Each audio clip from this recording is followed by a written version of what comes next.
this is Puneet. So you are welcome again in our YouTube channel English Corner for you.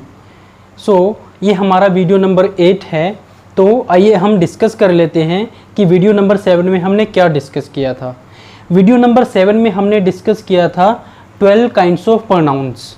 तो I hope कि आपने video number 7 ज़रूर देखा होगा। अगर आपने वीडियो नंबर 7 नहीं देखा तो आप एक बार उसे ज़रूर देख लीजिए। तो आज हम इस वीडियो में जो डिस्कस करने जा रहे हैं वो हम डिस्कस करेंगे कॉमन एरर्स इन प्रोनाउंस। तो कॉमन एरर्स में जो हमारे टॉपिक्स आते हैं वन बाय वन, तो इसमें सेकंड जो टॉपिक है वो है प्रोनाउन। तो अभी हमने ये देखना है कि प्रोनाउंस में एक्चुअली कॉमन एरर किस तरह के होते हैं। तो आज हम डिस्कस करेंगे कॉमन एरर्स इन प्रोनाउंस। तो आइए अब हम चलते हैं अपने फर्स्ट पॉइंट की तरफ। सबसे पहले हम देख लेते हैं अपना जो फर्स्ट, जो हम जनरली जो मिस्टेक हम करते हैं। तो यहाँ जैसे लिखा है इट इज़ आई, तो यहाँ जनरली आपने सुना होगा कुछ को ऐसे बोलते हैं इट इज़ मी। वो कॉन्वर्सेशन में तो चल जाता है, वैसे तो बोल लेते हैं, बट ग्रामेटिकली अगर बात करो ये होता है इट इज़ आई। जैसा कि मैंने आपको सब्जेक्टिव केस बताया था, ऑब्जेक्टिव केस बताया था, पजेसिव केस बताया था। तो अगर आपका जो ये जो है जो प्रोनाउन है जब वो सब्जेक्टिव केस में है तो इज़, एम, आर, उन सब के बाद जो भी आपका यहाँ प्रोनाउन यूज़ होगा, जो पर्सनल प्रोनाउन है वो भी सब्जेक्टिव केस रहेगा। जैसे इट इज़ आई, मैं हूँ। इट इज़ ही, वह है। इट इज़ शी, वह है। तो it is I, it is him, sorry, it is me, it is him, it is her. आप ऐसे नहीं कहेंगे, आप क्या कहेंगे, इट इज़ आई। तो ये था आपका फर्स्ट पॉइंट। तो जनरली क्या मिस्टेक की जाती है, इट इज़ मी कहा जाता है। तो मी का मतलब आपको बताया था वो कैसे यूज़ होता है। He gave me a pen, उसने मुझे एक पेन दिया। वो सब्जेक्टिव केस नहीं है, वो ऑब्जेक्टिव केस है।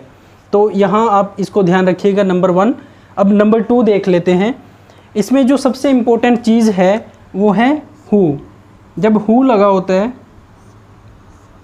अब आपने क्या देखना है कि हु से पहले जो प्रोनाउन लगा है, जो भी पर्सनल प्रोनाउन लगा है, उसके अकॉर्डिंग जो ये वर्ब है वो इसके अकॉर्डिंग लगेगी। आपने यही ध्यान रखना है। मैं फिर से बता दूं, हु से पहले जो प्रोनाउन होगा उसके अकॉर्डिंग वर्ब लगेगी। अब देखिए इट इज़ आई, अब हम क्या लिख देते हैं, हु इज़ टीचिंग यू। तो ये किसके अकॉर्डिंग लगेगी, इसको भूल जाओ अभी, आई एम टीचिंग यू। आप ऐसे याद रखो, it is I who am teaching you. हम क्या करते हैं जनरली यहाँ इज़ लगा देते हैं, जो कि रॉन्ग हो जाता है। अब इसको, इस वाले को ध्यान से देखिएगा इसके साथ कंपेयर करके। अब जैसे मैंने आपको बताया था कि हु का हम यूज़ कहाँ करते हैं, कुछ ऐड करने के लिए, उसकी कोई क्वालिटी है या फिर उसके बारे में कुछ ऐड करना पड़ता है। जैसे आई, कौन, मैं, कौन हूँ, who is teaching you, who is teaching you, यहाँ यू आएगा।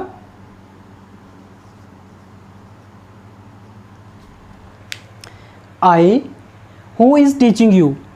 मैं अब इसको छोड़ के चलो आप, आई एम अ गुड सिंगर, इसको छोड़ के चलो अभी, आई एम अ गुड सिंगर। तो अब I who is teaching you, तो यहाँ आई मैं खुद को डिफाइन कर रहा हूँ यहाँ कि जो कि आपको पढ़ा रहा है, एम अ गुड सिंगर।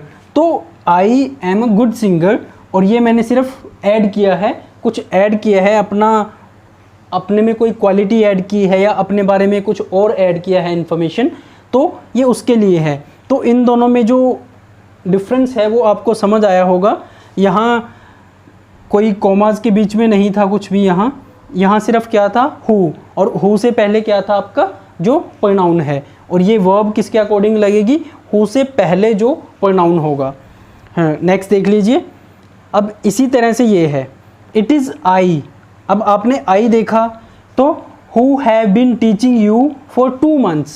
तो ये हैव क्यों लगा, इसके अकॉर्डिंग, आई के अकॉर्डिंग क्या लगा, have. It is I who have been teaching you for 2 months।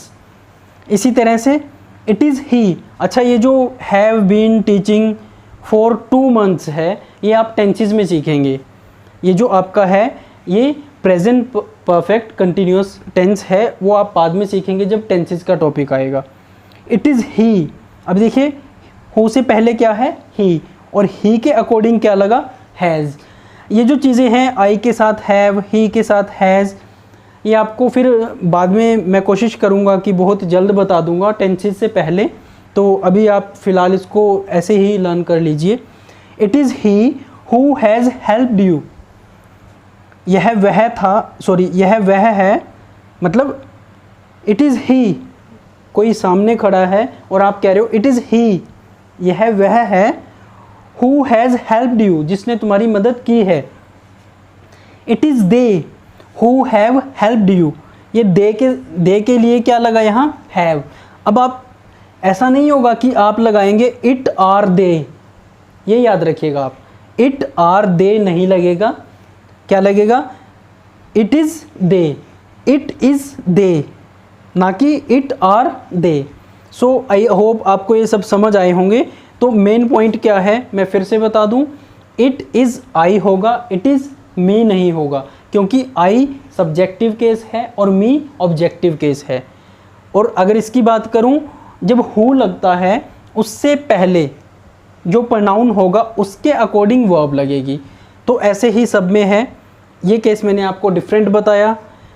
Who से पहले आई है तो हैव लगा, हु से पहले ही है तो हैज़ लगा, हु से पहले दे है तो हैव लगा। तो ये मैं आपसे फिर कभी डिस्कस कर लूँगा कि किसके साथ क्या लगता है। तो आइए अब हम चलते हैं अपने नेक्स्ट पॉइंट डिस्कस कर लेते हैं। यहाँ सेंटेंस नंबर 1 देखिए, Ram asked him and me to complete our homework. अब इसमें ऐसा देखिए आप, यहाँ जो राज आस्क्ड हिम, तो ये आपको हिम और मी, सबसे पहले तो अभी जो मैंने सीक्वेंस बताया था वो आपको याद रखना है। देखिए यहाँ थर्ड है और यहाँ फर्स्ट है, आपको याद होगा 2 3 1, तो यहाँ थर्ड है, यहाँ फर्स्ट पर्सन है। इसी तरह से यू ये सेकंड पर्सन है और देम थर्ड पर्सन है, ये याद रखिए आप, 2 3 एंड 1। तो आपके पास जो था सेकंड थर्ड फर्स्ट, तो ये देखिएगा ये थर्ड है तो वो फर्स्ट है, ये सेकंड है तो वो थर्ड है। तो अब बेसिकली होता क्या है इसमें, राज आस्क्ड हिम एंड मी, मैं ये बात कर रहा हूँ कि यहाँ ऑब्जेक्टिव केस रहेगा। जैसे मैंने कहा आई सॉ हिम, मैंने उसे देखा, आई सॉ यू, या फिर ही सॉ मी, उसने मुझे देखा। इसी तरह से राज आस्क्ड हिम, राज ने उससे पूछा, यहाँ इसका मतलब पूछना नहीं है, राज आस्क्ड मी या फिर Raj asked him, Raj asked him and me, Raj ने उसे और मुझे कहा, क्या करने के लिए, टू कंप्लीट आवर होमवर्क, हमारा होमवर्क पूरा करने के लिए उसने बोला हमें। Raj praised you and them yesterday, Raj ने कल तुम्हें और उन्हें प्रेज किया था, तुम्हारी तारीफ़ की थी। तो ये पॉइंट आपको क्लियर होना चाहिए कि ये जो लगे हैं आपके पास ये ऑब्जेक्टिव केस में हैं सब, ये दोनों चारों किस में हैं, ऑब्जेक्टिव केस में। अब ये बहुत इम्पोर्टेंट पॉइंट है, इसको आप ज़रा ध्यान से देखिए। जब कभी यहाँ देन लगता है, ये जो देन है ये किस लिए यूज़ करते हैं हम, कंपैरिजन के लिए। और एक देन होता है THEN वाला, जैसे वो देन कब यूज़ होता है, जैसे एक काम हुआ फिर हम बोलते हैं देन, जैसे he took a pen then he took a paper then he wrote a letter, इस तरह से। हालांकि ये बार बार नहीं यूज़ होता इस तरह, तो मतलब उस देन का मतलब होता है कि उसके बाद उसने ऐसा किया। तो बट इस देन का मतलब क्या है, कंपैरिजन किया जाता है, एक दूसरे की तुलना की जाती है। अब आप इसको ज़रा ध्यान से समझना, ये 2 सेंटेंसेस हैं जो जुड़े होते हैं। किस तरह से, he sings better than I. Next जो टॉपिक होगा एडजेक्टिव आपका, उसमें आप ये सीखेंगे किस तरह से लगता है, और उसमें ये फिर से आएगा डिटेल्ड। तो अभी आप इतना समझिए, इसमें 2 सेंटेंस हैं। सबसे पहला क्या है, he sings well, I Singh well. He sings well, वह अच्छा गाता है। आई सिंग वेल, मैं अच्छा गाता हूँ, मतलब वह भी अच्छा गाता है और मैं भी अच्छा गाता हूँ। बट जब दोनों को कंपेयर किया जाता है, he sings better than I, he sings better than I आएगा। जनरली हम क्या लिखते हैं, मी, जो कि गलत होता है। He sings better than I sing, ऐसा समझना है आपने। He sings better than I sing, ये समझना है आपने। यहाँ ये हिडन होता है यहाँ पर। तो इसका क्या आएगा, he sings better than I sing. Sing नहीं लगाना, बट याद रखना है, मी नहीं आएगा, यही इसका मेन पॉइंट है। नेक्स्ट देख लीजिए, they sing better than you. अब देखिए, they sing well, you sing well, वे भी अच्छा गाते हैं, तुम भी अच्छा गाते हो। But they sing better than you, good, better, best, ये कंपैरेटिव डिग्री है। जब कंपेयर करते हैं दो पर्सन्स को, दो थिंग्स को, तब हम यूज़ करते हैं कंपैरेटिव डिग्री। मैंने पहले भी बताया, एडजेक्टिव हमारा जो नेक्स्ट टॉपिक होगा हम उसमें ये डिस्कस करेंगे। तो they sing well, you sing well, but they sing better than you, वे तुमसे अच्छा गाते हैं। तो ये यू, इसमें यू तो ऐसे ही रहेगा, इसमें कोई प्रॉब्लम नहीं है। हाँ, अगर यहाँ होता दे सिंग बेटर देन, कि वो हमसे अच्छा गाते हैं, तो हमसे अच्छा गाते हैं तो यहाँ क्या आता, वी, यहाँ अस नहीं आता। वो बात अलग है कि हमारे मुंह से निकलता है, बोलने में हमारे जुबान पर आ जाता है, he sings better than me, है ना, ऐसा हो सकता है। बट इसका जो ग्रामेटिकल रूल है वो यहाँ क्या आएगा, यहाँ आपका सब्जेक्टिव केस ही आएगा। जैसे कि वी है वैसे ही आई है, वैसे ही यू है। तो ये आपका बहुत इम्पोर्टेंट पॉइंट है, इसको आप याद रखिएगा। ये एग्ज़ाम में पूछा भी जाता है, पहले आया भी है कभी। तो अब चलते हैं नेक्स्ट पॉइंट की तरफ। अब है आपका लेट। अब ये जो लेट है, इसके बाद हमेशा ऑब्जेक्टिव केस यूज़ होता है। तो अब जैसे आपने सुना, ये तो सुना ही होगा, लेट्स गो, आओ हम चलते हैं। तो लेट अस गो, ये अस क्या है आपका, ऑब्जेक्टिव केस है। तो लेट हिम प्ले, उसे खेलने दो। लेट ही प्ले नहीं, क्या, लेट हिम प्ले, उसे खेलने दो। अब लेट का मतलब क्या होता है, allow, allow him to play.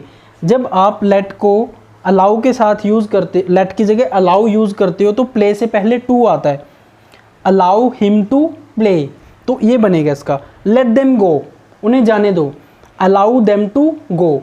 तो लेट के साथ टू नहीं लगता, बट अगर अलाउ वर्ड यूज़ करोगे, ALLOW, तब आप allow him to play, allow them to go. तो let them and me go, उन्हें और मुझे जाने दो। तो let them and me go. कई बार वो क्या करता है, एग्जामिनेशन में आपका एग्जाम होता है, उसमें मी की जगह आई लिख देगा। आप देखोगे लेट तो के साथ तो देम लगा है, बट यहाँ आई लिख देगा, वही एरर बन जाता है। Next, let me sing a song for you, चलो मैं तुम्हारे लिए एक गाना गाता हूँ। अब हर बार इसका मतलब अलाउ नहीं होता। Let me sing a song for you, चलो मैं तुम्हारे लिए गाना गाता हूँ। Let me introduce myself, मैं अपने आप को इंट्रोड्यूस करता हूँ। Let me tell you about me, let me tell you something about me, मैं तुम्हें अपने बारे में बताता हूँ। Let me tell you something about me. तो ये सब वो यूसेज हैं जो बहुत इम्पोर्टेंट हैं। तो आई होप आपको ये भी समझ आया होगा कि लेट के बाद हमेशा ऑब्जेक्टिव केस यूज़ किया जाता है, वो आपने याद रखना है। तो ये थे आपके, यहाँ हमने 3 पॉइंट्स डिस्कस किए।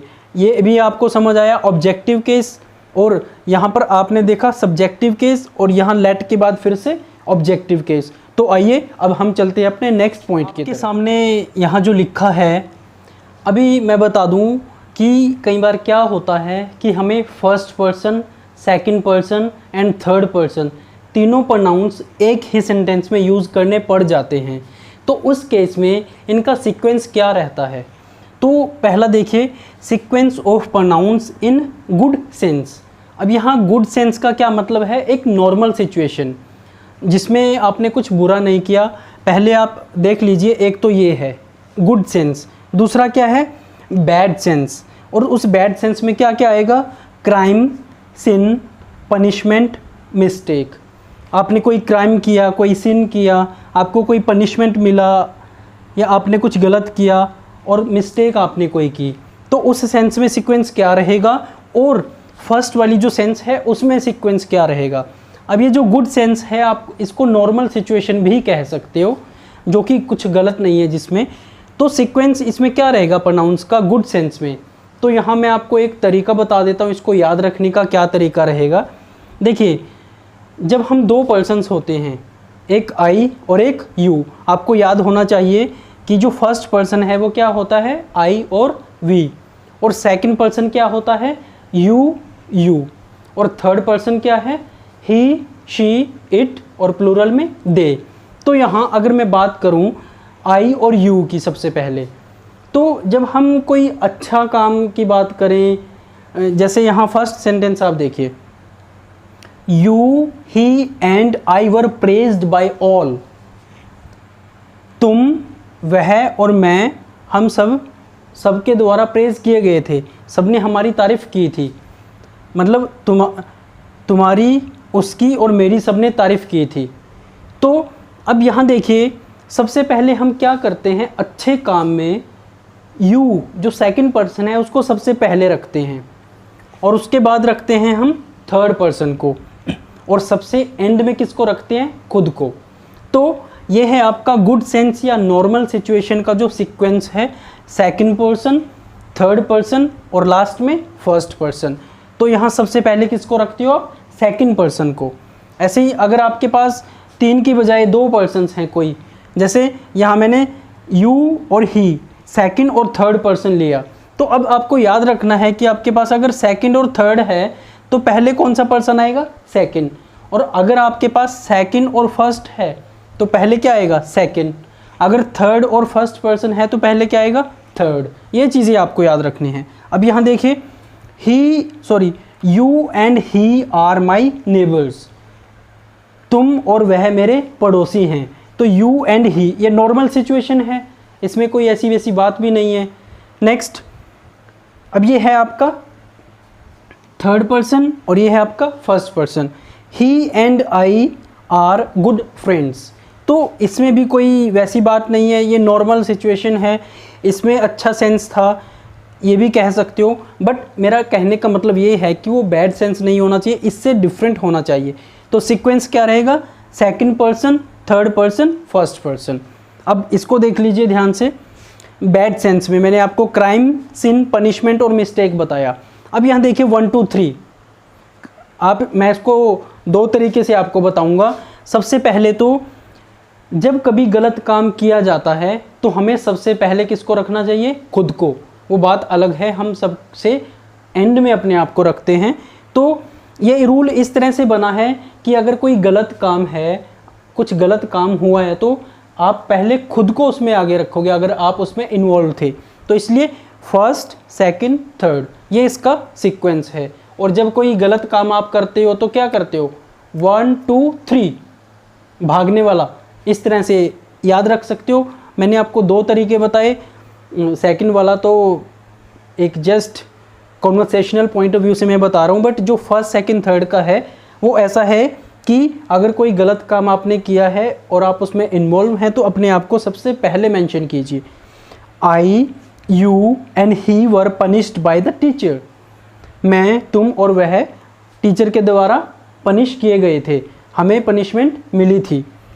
आई and he laughed at the beggar yesterday. मैं और वह कल एक भिखारी के ऊपर हंसे थे। तो देखो ये भी अच्छी बात नहीं है और पनिशमेंट मिलना भी अच्छी बात नहीं है। तो इसमें सीक्वेंस क्या रहा, 1 2 3। हाँ, अगर ये सेंटेंस इसकी जगह होता, या इस वाली सेंस में होता, तो हम ये कह सकते थे कि मैंने और उसने, he and I help the beggar. मैंने और उसने और मैंने एक भिखारी की मदद की थी। तो वो इस केस में चला जाता। बट यहाँ जो सेंस है वो एक पनिशमेंट वाला है यहाँ, और दूसरा आप इसको सिन कह सकते हो, पाप ही कर रहे हो आप किसी के ऊपर हंस के, तो गलत कर रहे हो कुछ। तो दैट इज़ द पॉइंट। तो आपको second third first first second third ये समझ आया होगा। तो अब हम चलते हैं नेक्स्ट पॉइंट की तरफ, देख लेते हैं इट का क्या यूज़ है। जो हमारा इट है उसको कहाँ कहाँ यूज़ किया जाता है, किस लिए यूज़ किया जाता है। तो यहाँ सबसे पहले आप देखिए कि डे को एक्सप्रेस करने के लिए जब हम कोई डे की बात करते हैं, जैसे what day is it today, आज कौन सा दिन है, इट इज़ मंडे। तो आप कहते हैं कि इट इज़ मंडे, तो ये इट हम यहाँ यूज़ करते हैं। फिर आपसे पूछा कि कौन सा सीज़न है, इट इज़ समर। इसी तरह से क्या टाइम हुआ, इट इज़ 11 o'clock। कई बार हम ऐसे भी बोलते हैं it is 11 bye my watch, कि मेरी घड़ी में इस समय 11 बजे हैं, तो it is 11 bye my watch. तो यहाँ लिखा है इट इज़ 11 o'clock। ये जो ओ के बाद अपॉस्ट्रोफी लगा होता है इसका मतलब होता है of, 11 o'clock। Next, it is very hot outside, बाहर बहुत गर्मी है। तो यहाँ जो इट है यहाँ वो इंट्रोडक्टरी सब्जेक्ट के रूप में यूज़ होता है, जो आपको मैंने पहले भी बताया था। जो काइंड नंबर 12 था एक्सप्लेटिव्स, उसमें इट और जो देयर थे उन दोनों का हमने डिस्कशन जो किया था उसमें। तो इट इज़ रेनिंग हैविली, बाहर बहुत तेज़ बारिश हो रही है। इसमें बाहर नहीं लिखा, इट इज़ रेनिंग हैविली, बहुत तेज़ बारिश हो रही है। It is my birthday today, आज मेरा बर्थडे है। It is time to work hard, अब ये काफ़ी बार यूज़ किया जाता है। It is time to work hard, ये मेहनत करने का समय है। और कई बार हम ऐसे बोल देते हैं, जैसे it is time to help someone, it is time to do something creative.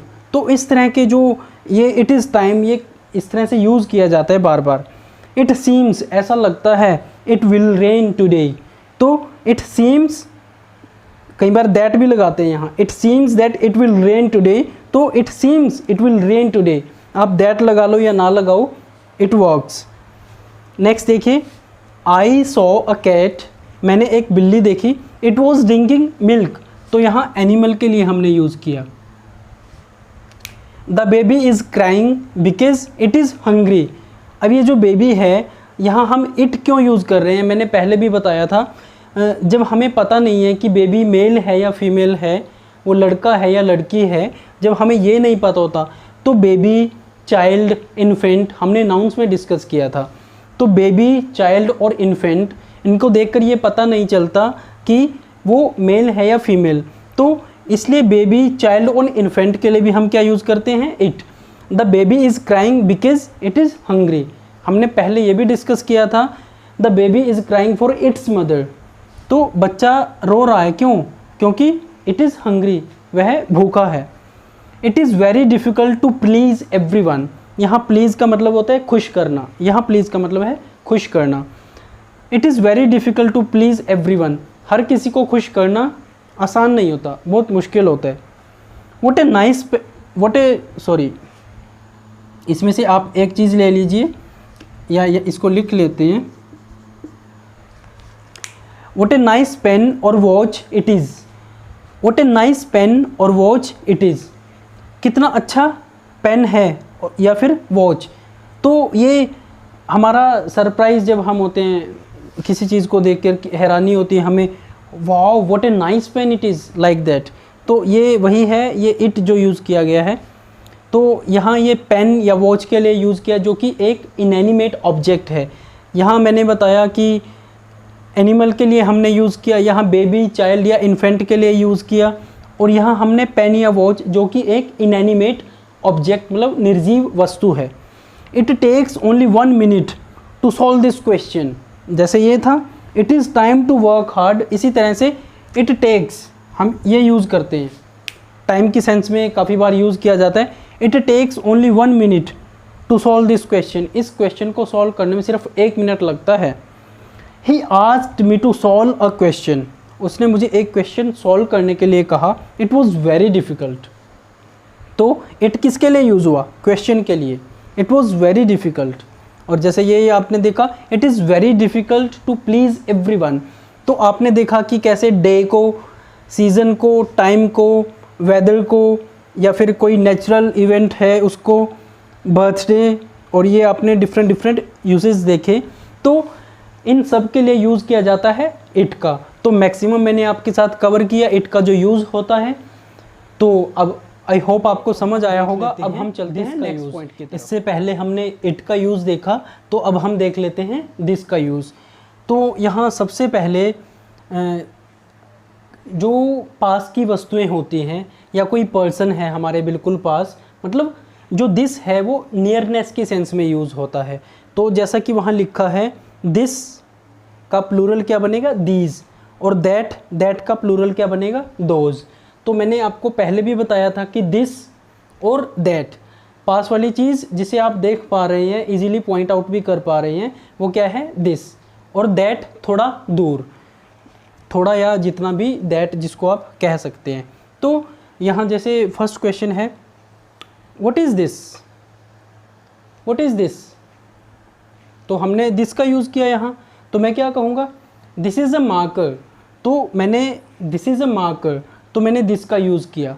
Next, who is this, कोई सामने खड़ा है मेरे पास है, तो मैं कह रहा हूँ who is this, this is Kapil. तो वहाँ एक तरह से इंट्रोड्यूस कर रहे हो आप किसी को, तो दिस इज़ कपिल।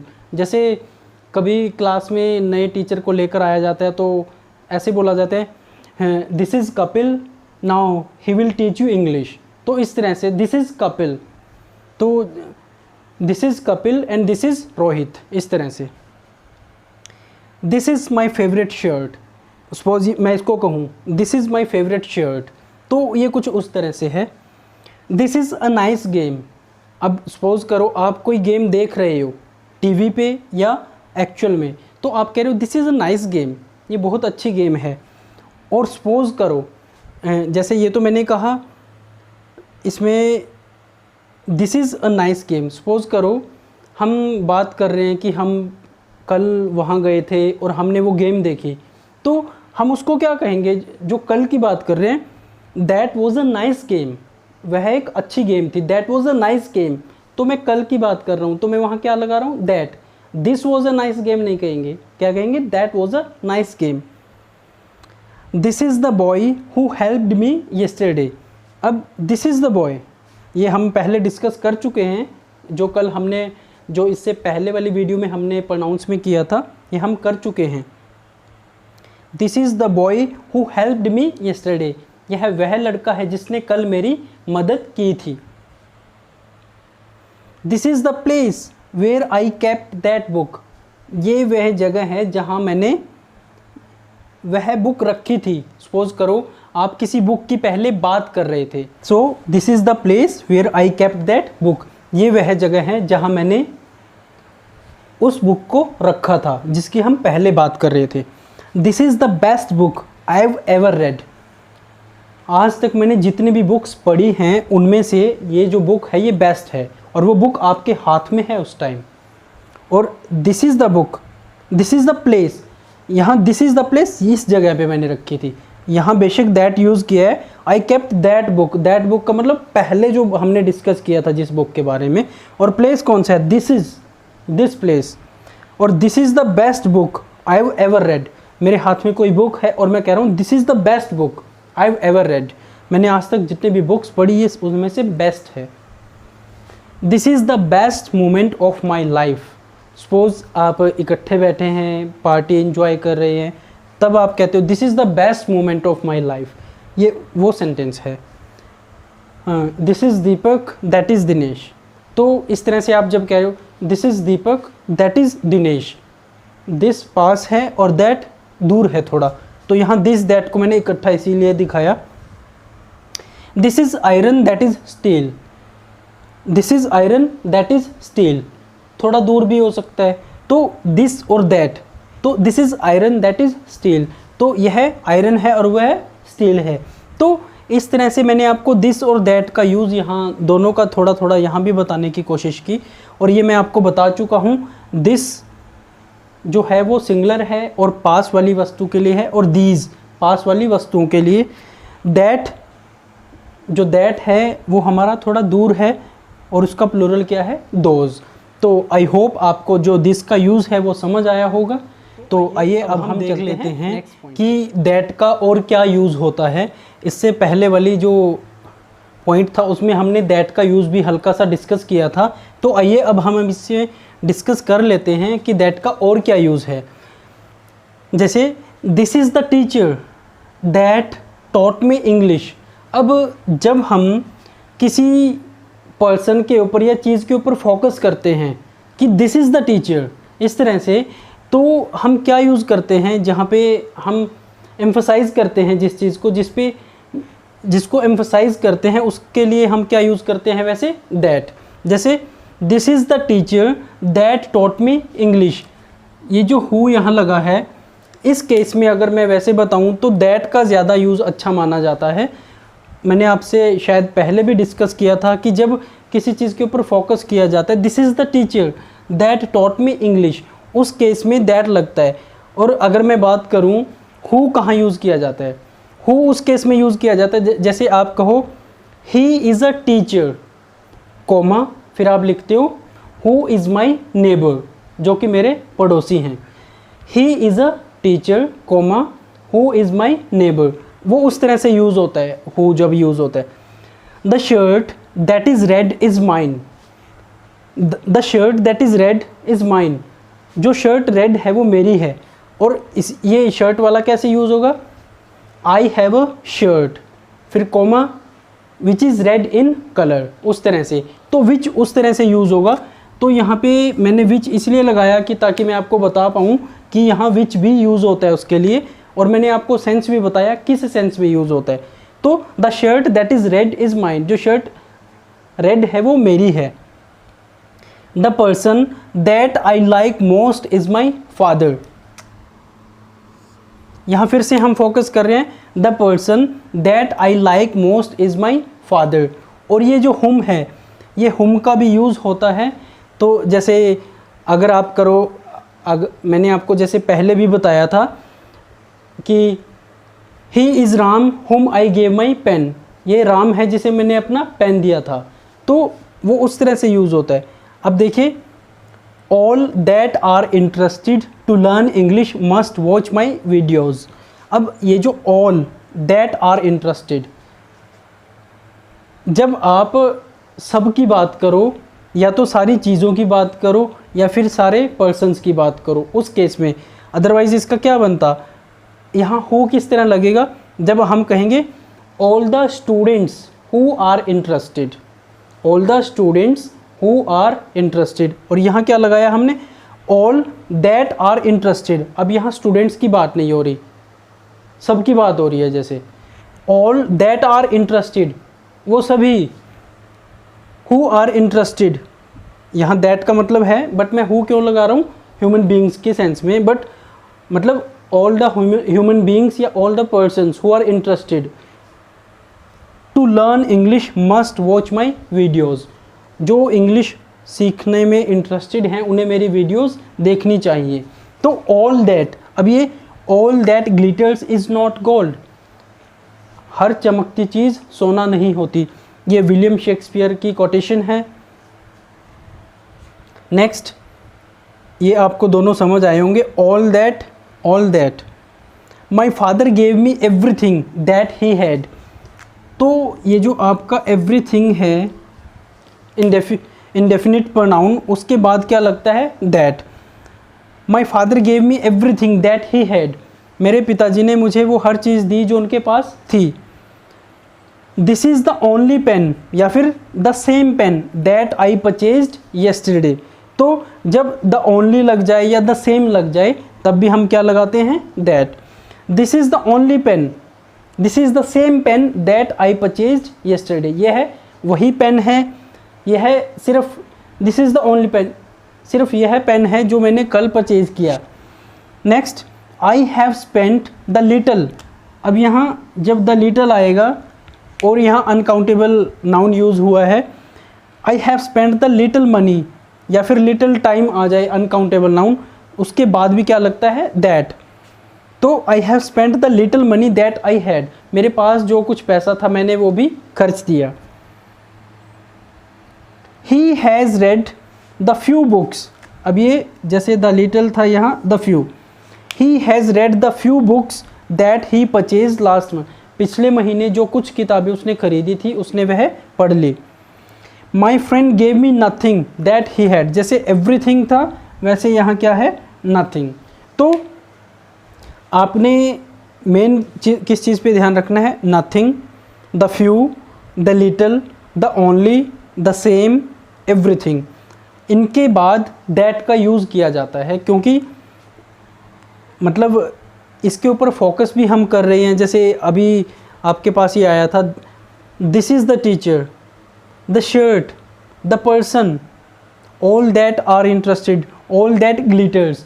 तो मैं ये बताना चाह रहा हूँ यहाँ कि जब किसी चीज़ के ऊपर फोकस किया जाता है, जैसे मैंने ये 5 यूज़ जो 6 बताए, this is the only pen, this is the same pen, that, उसके बाद दैट ही लगता है। और इस केस में अगर आप बोलने की बात कर रहे हो, अगर आप हु यूज़ कर देते हो तो कोई प्रॉब्लम नहीं है वैसी, बट मैं ये बताना चाहता हूँ कि दैट जो है वो किस सेंस में यूज़ किया जाता है, एक फोकस करने की सेंस में। तो आई होप आपको समझ आया होगा, आप इसमें कंफ्यूज मत होना, ये कंफ्यूज होने वाली चीज़ नहीं है उस तरह से। तो आइए अब हम चलते हैं नेक्स्ट पॉइंट डिस्कस कर लेते हैं। और ये मैं बता दूं, it is very important point from examination point of view, तो आप इसको ज़रा ध्यान से समझना। तो जैसे नंबर 1 यहाँ जो हम कर रहे हैं वो हम कर रहे हैं use of one, one's, one's and one self. तो यहाँ मेनली वन का रोल है, ये जो वन आप देख रहे हैं इसका रोल है मेन। अब देखो, one should love one's country, अब ये जो वन किसके लिए यूज़ हो रहा है, any person, for all persons, we are using it for all persons. One should love one's country मतलब सबको अपने जो देश है, वतन है, उससे प्यार करना चाहिए। One should love one's country, तो यहाँ वन शुड लव हिज नहीं आएगा, यहाँ क्या आएगा वंस। वन एपोस्ट्रोफी एस का मतलब, जैसे मैंने आपको अभी पोजेसिव ये वाला बताया नहीं है, वंस का मतलब यहाँ जैसे राम्स पेन, मैंने वो बताया था आपको, राम्स पेन, उसी तरह ये उसी तरह का वंस है ये। One should obey one's parents, तो सबको अपने जो माता पिता है उनकी आज्ञा का पालन करना चाहिए। One should do one's work one self, ये याद रखिए आप, one should do one's work one self. ऐसा नहीं होगा कि one should do one's work himself, गलती कहाँ कर सकते हो आप, one should do his work himself लिख कर, या फिर one should do one's work himself, तो ऐसा नहीं करना आपने, ये भी वंस ही रहेगा इसी तरह। Next, one should not resign one self to one's fate, one should not resign one self to one's fate. तो one should not resign, resign का मतलब क्या बताया था मैंने कि हमें अपने आप को सरेंडर, रिज़ाइन का मतलब भाग्य के भरोसे, मतलब किसी के भरोसे छोड़ देना, हार मान लेना। One should not resign one self to one's fate, तो मतलब हमें अपने आप को अपने भाग्य के हवाले नहीं छोड़ देना चाहिए। We must work hard. A good student is one, अब ये देखिए, अच्छा विद्यार्थी कौन होता है, हु रिस्पेक्ट्स हिज टीचर्स, तो ये one, a good student is one, इसका यूज़ मैं बता रहा हूँ, डिफरेंट यूजेज इसके जो हैं। विच इज़ योर पेन, आपका पेन कौन सा है, द ब्लैक वन और द ब्लू वन, 2 पेन है मेरे पास, तो I am asking which is your pen, the black one और द ब्लू वन, कौन सा है दोनों में से। आई हैव 5 पेन्स, मेरे पास 5 पेन हैं, which one do you want, suppose मेरे हाथ में है, I have 5 pens, which one do you want, which one do you want, मैंने बताया था चॉइस के लिए यूज़ किया जाता है which. I have 5 pens, which one do you want, कौन सा चाहिए तुम्हें, एक पेन की बात कर रहा हूँ। अब देखिए, I have 5 pens, which ones do you want, अब मैं एक से ज़्यादा की बात कर रहा हूँ कि विच वंस, इनमें से कौन से पेन चाहिए आपको। I have 5 pens, which ones, कौन से 2 3 ऐसे, तो वंस का मतलब यहाँ प्लूरल में है। उसी तरह I have lost my pen, I need a new one, मेरा पेन गुम हो गया है, I need a new one, मुझे नया पेन चाहिए। अब ये तो एक की बात है। I have lost my pens, यहाँ पेन था, यहाँ क्या है pens. I need some new ones, some क्यों लगाया, ज़्यादा हैं। ए क्यों लगाया था, एक ही पेन था। I have lost my pen, I have lost my pens, मैंने मेरे पेन खो गए हैं। I need some new ones, मुझे कुछ नए पेन चाहिए। तो पेन की जगह क्या यूज़ किया हमने, वंस। वो मैंने आपको बताया था कि प्रोनाउन किस लिए यूज़ करते हैं हम, अवॉइड करने के लिए। किसको, जो नाउन है बार बार उसका जो रेपिटेशन होता है उसको अवॉइड करने के लिए हम यूज़ करते हैं प्रोनाउन। तो यहाँ देखिए, जैसे यहाँ था विच इज़ योर पेन, अब मैं कहूँगा द ब्लैक पेन और द ब्लू पेन, नहीं, मैं क्या यूज़ करूँगा, वन। मैं क्या यूज़ करूँगा यहाँ, वन। तो ये आपका बहुत इंपॉर्टेंट पॉइंट है वन, और मैं डायरेक्ट यहाँ बताता हूँ, one should not resign one self to one's fate, one one one ही चलेगा उसमें। One should obey one's parents.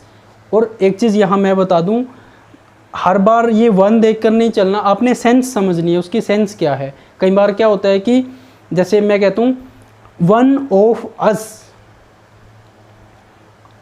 हम कुछ लोग बैठे हैं, 10 बैठे हैं, 5 बैठे हैं, तो मैं कहता हूँ one of us should do his work himself, one of us should do his work himself. हम में से किसी एक को अपना काम खुद करना चाहिए। तो इस तरह से वन ऑफ अस, यहाँ मैं नंबर की बात करूँ हम में से किसी एक को, वो वाला वन अलग है, ये वाला वन अलग है। तो आपको बस यही ध्यान रखना है कि one should obey his parents नहीं आएगा यहाँ। अगर आए he should obey his parents तब ठीक है, but one should obey one's parents आएगा, हिज नहीं आएगा यहाँ। सो आइए अब हम चलते हैं, नेक्स्ट डिस्कस कर लेते हैं। यहाँ each, both, either and neither, ये बहुत ही इम्पोर्टेंट हैं, तो आप इनको ज़रा ध्यान से समझना। Each of the 10 students was given a prize. अब ईच ऑफ द 10 स्टूडेंट्स, 10 बच्चों में से हर एक को प्राइज़ दिया गया था। तो एक चीज़ यहाँ सबसे इम्पोर्टेंट क्या है कि ईच ऑफ के बाद जो भी आप यूज़ करेंगे, मतलब ये जो नाउन यूज़ होगा या फिर जो प्रोनाउन यूज़ होगा वो प्लूरल में होगा। Each of the 10 students, 10 students में से हर एक को, 10 के 10 स्टूडेंट्स को प्राइज़ दिया गया था। Next, each of them was happy, और उनमें से हर कोई खुश था। तो ईच ऑफ देम, देम देखिए प्लूरल है, ईच ऑफ हिम नहीं आएगा, ईच ऑफ द 10 स्टूडेंट नहीं आएगा, तो ईच ऑफ द स्टूडेंट नहीं आएगा खाली। तो आप इसको ज़रा ध्यान रखिए, ईच ऑफ द 10 स्टूडेंट्स, ये प्लूरल रहेंगे दोनों। जो भी यहाँ ईच ऑफ के बाद यूज़ होगा वो प्लूरल में ही यूज़ होंगे। Next, both of the students were given a prize. अब ये बोथ किसके लिए यूज़ होता है, दो के लिए। बोथ ऑफ द स्टूडेंट्स, दोनों स्टूडेंट्स को प्राइज़ दिया गया था। Both of them were happy, यहाँ भी प्लूरल है, यहाँ भी प्लूरल है। Both of them were happy, वे दोनों खुश थे। तो ये बोथ मैंने दोनों के लिए बताया। अब आइदर देख लीजिए, आइदर का मतलब होता है या तो वह या फिर वह, या तो एक या फिर दूसरा। ये दो के लिए यूज़ होता है। ये भी either of you can use it, either of you can use it, आप दोनों में से कोई एक इसका यूज़ कर सकता है। तो आइदर का सेंस क्या होता है, कोई एक, दोनों में से कोई एक। कहने का मतलब आइदर के साथ क्या यूज़ होते हैं, टू। यहाँ 3, 4, 5 कुछ नहीं होगा, अगर होगा तो 2 होगा, वरना कुछ भी नहीं होगा। तो either of you can use it, तो आप दोनों में से कोई एक इसे यूज़ कर सकता है। Either of these 2 students has done this, इन दोनों में से किसी एक ने यह किया है। सपोज करो कोई गलती की है या कुछ भी है, तो आप उसमें क्या कहेंगे, either of these 2 students has done this, इन दोनों में से किसी एक ने यह किया है। तो मैंने अभी बताया आइदर के साथ क्या लगेगा, 2 लगेगा। यहाँ 2 लग सकता है, 3, 4, 5 या कोई और नंबर नहीं लगेगा, या तो 2 होगा या कुछ भी नहीं होगा। ये मैंने आपको पहले भी बता दिया। अब नेक्स्ट चलते हैं, neither. Neither of you can use it, इसमें तो आइदर में क्या है, आप दोनों में से कोई एक इसको यूज़ कर सकता है। Neither of you can use it, आप दोनों में से कोई भी से यूज़ नहीं कर सकता। अब ये भी दो में से दो की बात हो रही है और दोनों में से कोई भी नहीं, इसका क्या है, दोनों में से कोई एक, और नाइदर का मतलब है दोनों में से कोई भी नहीं। तो neither of you can use it, आप दोनों में से कोई भी यूज़ नहीं कर सकता। Neither of these two students has done this, इन दोनों में से किसी ने भी यह नहीं किया, या किसी तीसरे पर्सन ने किया होगा, इन दोनों में से किसी ने नहीं किया। तो neither of these two students देख लिया आपने, टू लगा है, तो आपको ये याद रखना है neither of these two students, यहाँ स्टूडेंट्स लगेगा, स्टूडेंट नहीं लगेगा। आइदर नाइदर को ध्यान रखिएगा, तो बोथ आइदर नाइदर, इनमें दो से मतलब होता है हमें ना, तो आप ये याद रखिएगा, ईच को याद रखिए, बोथ को, आइदर को, नाइदर को। आई होप आपको समझ आया होगा। अब हम चलते हैं नेक्स्ट, हम देख लेते हैं ऑल एंड नन। तो अब हमने इससे पहले जो देखा, हमने जो ईच है, आइदर है, नाइदर है, बोथ, तो हमने वो चार देखे। इसके बाद ऑल एंड नन हम देख लेते हैं। All of the 10 students were given a price, मतलब ऑल ऑफ द 10 स्टूडेंट्स, 10 के 10 बच्चों को इनाम दिया गया था। अभी all of the 10 students were, next is all of them were happy, all of them were happy, और वे सभी क्या थे, खुश थे। Next, we all enjoyed the movie, हम सब ने मूवी को इंजॉय किया। तो ये ऑल के बाद देखिए, जैसे मैंने पहले बताया था कि ये प्लूरल रहेगा, we all enjoyed the movie, तो ये ऑल का यूज़ आपने देखा। इसके बाद अब नन का देख लेते हैं। None of the 10 students was given a prize, none of the 10 students, 10 students में से किसी को भी प्राइज़ नहीं दिया गया था। None of the 10 students were given a prize, अब किसी को भी नहीं दिया गया था। अब ये यहाँ ये प्लूरल की तरह भी यूज़ होता है कि नन ऑफ द 10 स्टूडेंट्स, कि 10 बच्चों में से किन्हीं भी बच्चों को प्राइज़ नहीं दिए गए थे। तो none of the 10 students were, यहाँ जो नन है वो एक की बात हो रही है कि किसी एक को भी नहीं, और अगर एक से ज़्यादा की बात हो जाती है तो वहाँ वर यूज़ करते हैं। तो हम नन के साथ वोज और वर दोनों यूज़ करते हैं, ये आप ध्यान रखना। कई बार आपसे इस तरह का सेंटेंस देकर पूछा जाता है कि इसमें एरर कहाँ है, और हम यहाँ एरर लगा देते हैं कि इस पार्ट में एरर है, वो एरर नहीं होता। तो नन के साथ वोज और वर दोनों यूज़ होते हैं। इसी तरह आपने देखा होगा एक क्वेश्चन के आंसर्स दिए होते हैं और नीचे लिखा होता है नन ऑफ दीज। अब देखिए, none of these answers is correct, none of these answers is correct, इन आंसर्स में से कोई एक आंसर भी करेक्ट नहीं है। और कई बार क्या होता है, none of these answers are correct, मतलब none of these answers are correct, तो इनमें से कोई भी आंसर सही नहीं है, इसमें से 2 या 3 कुछ भी आप ऐसा कह सकते हैं। None of these answers are correct, इन आंसर्स में से कोई भी 1, 2, 3, 4 आंसर्स करेक्ट नहीं हैं। तो इसमें इज़ और आर इन दोनों का यूज़ किया जाता है। तो आप ये याद रखना, नन के साथ singular and plural, singular and plural दोनों का यूज़ किया जाता है। सो अब हम चलते हैं, अपना जो एक्सरसाइज है उसके ऊपर चलेंगे। अभी हमने जो अभी तक किया, अब इन्हीं के बेस पे अब हम कुछ प्रैक्टिस के लिए एक्सरसाइज कर लेते हैं। तो अभी मैं आपके सामने फिर से कुछ सेंटेंसेस आप देख पाएंगे और उनमें एरर होगा, तो मैं आपको यहाँ सजेस्ट करूँगा कि आप वीडियो को पॉज करके सबसे पहले अपने आप एरर फाइंड आउट करने की कोशिश कीजिए। उसके बाद फिर मैं आपसे एरर तो वहाँ डिस्कस करूँगा कि एरर कहाँ है। तो आइए अब हम चलते हैं एक्सरसाइज की तरफ।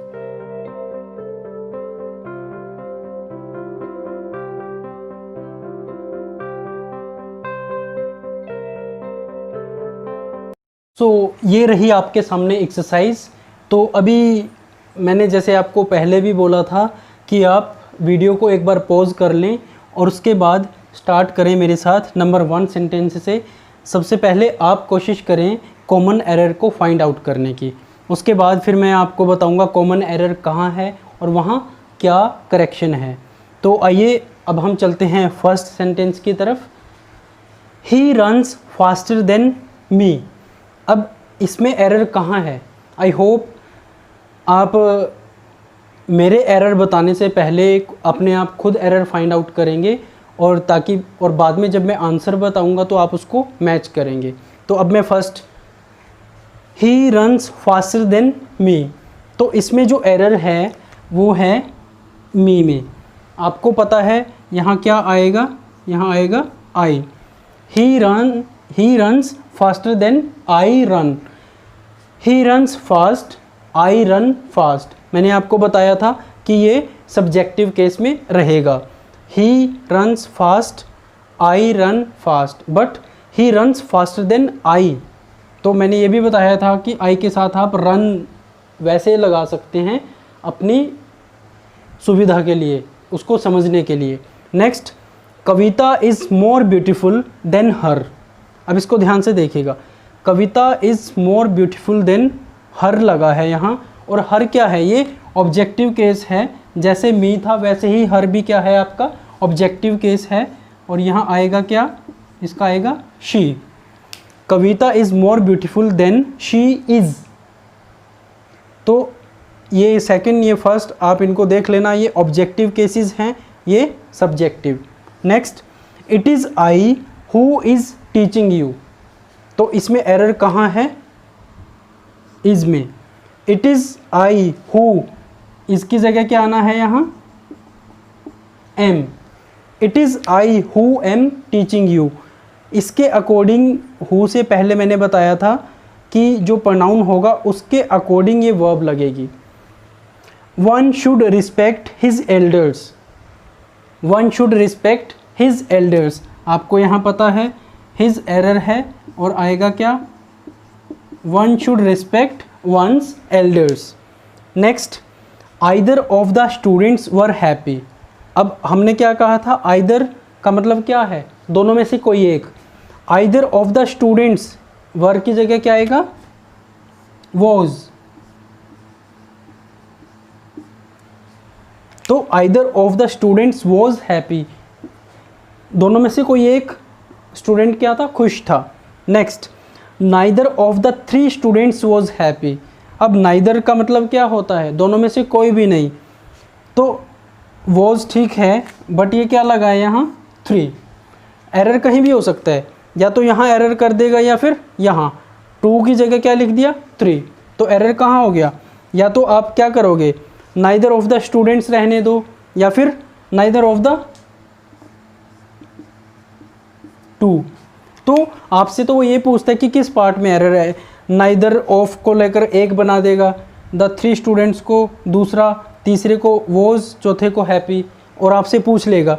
तो इसमें एरर है क्या? या तो यहाँ थ्री को हटा दो या फिर यहाँ टू लगा दो। Next, Raj and Kapil help one another. अब कितने हैं यहाँ? राज एंड कपिल, दो हैं। दो के लिए क्या यूज़ होता है? Each other. आपको मैंने बताया था ईच अदर। तो दो के लिए क्या यूज़ होता है? Each other. और दो से ज़्यादा के लिए क्या यूज़ होता है? One another. Let Ashwini and I play cricket. अब let Ashwini and I play cricket, ये क्या है? आई। ये है आपका सब्जेक्टिव केस, और यहाँ आएगा क्या? Objective case. मैंने बताया था लेट के साथ क्या यूज़ होता है? Objective case. ये तो नाउन है direct. Let Arun play cricket, let Ashwini and I play cricket. तो यहाँ क्या आएगा? आई की जगह me. He called my friends and I. He called. अब आप जब कंफ्यूज हो जाओ तो ऐसा किया करो, इसको हटा दो एक मिनट के लिए। ही कॉल्ड मी, उसने मुझे बुलाया। ही आस्क्ड मी, तो यहाँ आई की जगह भी क्या आएगा? मी। दिस पेन इज माई, ये क्या है? पॉजेसिव एडजेक्टिव है। आगे तो कुछ नहीं लगा, आना क्या है यहाँ? प्रोनाउन, और वो क्या आएगा? माइन। मैंने आपको बताया था कि अगर यहाँ एडजेक्टिव आ गया तो यहाँ प्रोनाउन आएगा, अगर यहाँ प्रोनाउन आ गया तो वहाँ एडजेक्टिव आएगा। जैसे this is my pen, this क्या है? प्रोनाउन, और माई पेन में माई क्या है, एडजेक्टिव। तो आई होप आपको समझ आया होगा और आपको ये भी पता चला होगा कि एरर किस तरह से आता है, एरर किस तरह से आ सकता है। तो आइए कुछ और सेंटेंसेस देख लेते हैं। This is the boy which gave me a pen yesterday.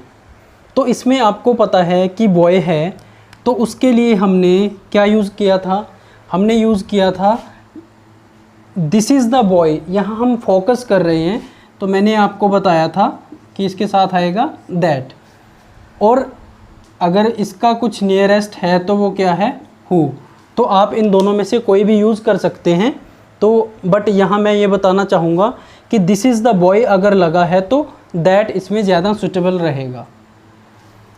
अगर आपको 2 ऑप्शन दिए जाते हैं तो आप इसको चूज़ कीजिए, 4 ऑप्शंस दिए जाते हैं और ये दोनों उसमें हैं तो आप दैट को चूज़ कीजिए।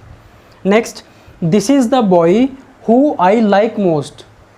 दिस इज़ द बॉय, अब ये हु, इसकी जगह क्या आएगा, whom I like most.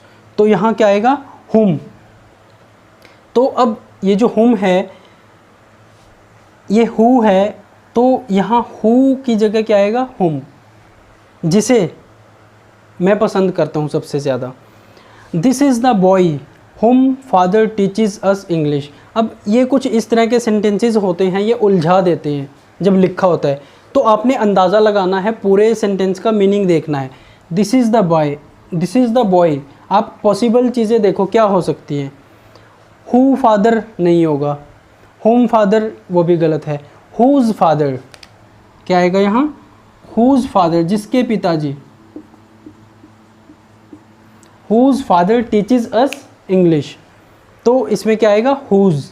Next, he you and I were punished by the teacher. He you and I were punished by the teacher. अब इसमें क्या देखना है हमने, सबसे पहले तो तीनों प्रोनाउंस दिए गए हैं यहाँ, तो आपने गुड सेंस और बैड सेंस देखना है। पनिश्ड, पनिशमेंट है तो बैड सेंस वाला यूज़ होगा। और सीक्वेंस क्या था उसका, सबसे पहले खुद को रखा जाता है आई, उसके बाद सेकंड पर्सन को रखा जाता है और फिर थर्ड को। तो जो प्रोनाउंस का सीक्वेंस है उनमें प्रॉब्लम है, तो वहीं एरर है। और 1 2 3 देयर आर 3 पर्सन्स, इस वजह से वर लगा है यहाँ, ये आप ध्यान रखिएगा। आगे आपको देखने को मिलेगा कि इसमें भी प्रॉब्लम आती है कई बार। Each of the students were happy, each of the students were happy, students में से हर कोई खुश था। ईच ऑफ द स्टूडेंट्स, अब स्टूडेंट्स को देखकर वर लगा है, हमारा कई बार ध्यान नहीं जाता, तो आएगा क्या यहाँ, was. Each of the students was happy, students में से हर कोई खुश था। Both of the student were happy, अब ये देखिए एस मिसिंग है यहाँ, आएगा क्या, स्टूडेंट्स। नेक्स्ट, मैंने आपको बताया था each of the students, both of the students, all of the students. The man and his dog which I saw yesterday are no more, जो इन आदमी है और उसका जो डॉग है जिनको मैंने कल देखा था वो आज नहीं है। They are no more means वो मर चुके हैं। तो the man and his dog, जब आदमी और डॉग, जैसे डॉग के लिए आपने सुना इट यूज़ करते हैं हम, मैन के लिए दैट भी यूज़ करते हैं हम, हु भी यूज़ करते हैं। तो अब मैन और डॉग जहाँ इकट्ठे आ जाएं, एक आदमी एक डॉग इस तरह से, तो विच की जगह हम क्या यूज़ करेंगे यहाँ, दैट, क्योंकि यहाँ हमारे पास ह्यूमन बीइंग भी है तो हम विच नहीं लगा सकते, क्या यूज़ करेंगे हम, that. I don't need any of these 2 pens, I don't need any of these 2 pens. अब एनी ऑफ लगा, ये दीज 2 लगा है, इनमें से कोई एक भी नहीं चाहिए, तो क्या आएगा यहाँ, मैं वहाँ लिख देता हूँ,